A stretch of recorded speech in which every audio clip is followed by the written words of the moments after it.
আসসালামু আলাইকুম রহমতুল্লাহি ওবারাকাতু। প্রিয় দর্শক, আপনারা সবাই কেমন আছেন? আশা করি আল্লাহর রহমতে আপনারা অনেক ভালো আছেন। তো প্রিয় দর্শক, দেখেন, উপরে স্ক্রিনে একটা ছবি দেখতে পাচ্ছেন। এটি হলো কোন মায়ের কোন বাবার রাজরানী। এই মেয়েটিকে একটি বিড়াল আঁচড় দিয়েছে। এখন আঁচড় দেওয়ার পরে আপনার তার আকার ভঙ্গি সেম সেম বিড়ালের মতো হয়ে যাচ্ছে। মানে যে সে ইশারা করতেছে, আকার ইঙ্গিত করতেছে, সবকিছু দেখেন। আপনারা আপনারা ভিডিওটি দেখলে আপনারা নিজেরাই বুঝতে পারবেন।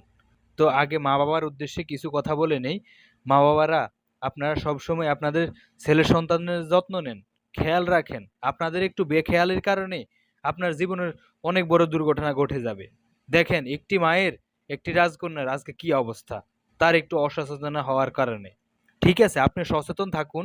সচেতন থাকার পরে যদি হয় তাহলে ওইটা আপনার ভাগ্যে লেখা ছিল। ওটা আপনার ভাগ্যে লেখা ছিল বিধায় হয়েছে। কিন্তু আপনি যে অসচেতনার কারণে যদি হয়ে থাকে, তাহলে আপনি মনকে বুঝাবেন কি করে? তো এই জন্য আপনাদেরকে সবসময় আমি বলবো, বাড়িতে আপনারা বিড়াল পালন, কুকুর পালন করেন, কিন্তু সতর্ক অনুযায়ী করেন। আর যদি মনে হচ্ছে যে বিপদ, তাহলে অবশ্যই পালন করার দরকার নেই। তো প্রিয় দর্শক, চলুন ভিডিওটি দেখি। দেখলে আপনারা বুঝতে পারবেন সবকিছু।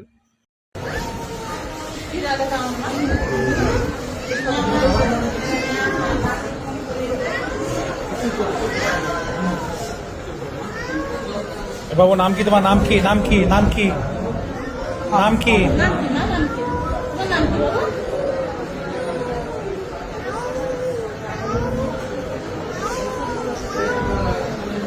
কি হয়েছে তোমার বলো তো? বিড়াল কি মানে ঘরের বিড়াল না বাড়ি ঘরের বিড়াল, শহর। পোষা বিড়াল? ওই বিড়ালের ওকে ভ্যাকসিন দিয়েছিলাম, এখান থেকে 6টা দিয়েছিল।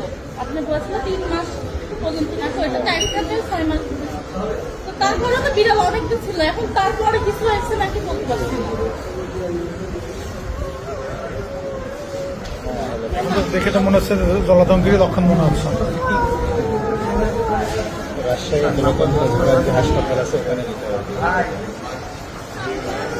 তাহলে এটা অ্যাম্বুলেন্স ঠিক করেন, বুঝছেন? রাজশাহীতে না, এখানে কুষ্টিয়াতে জলাতঙ্ক ধরলে এখন চিকিৎসা কুষ্টিয়া।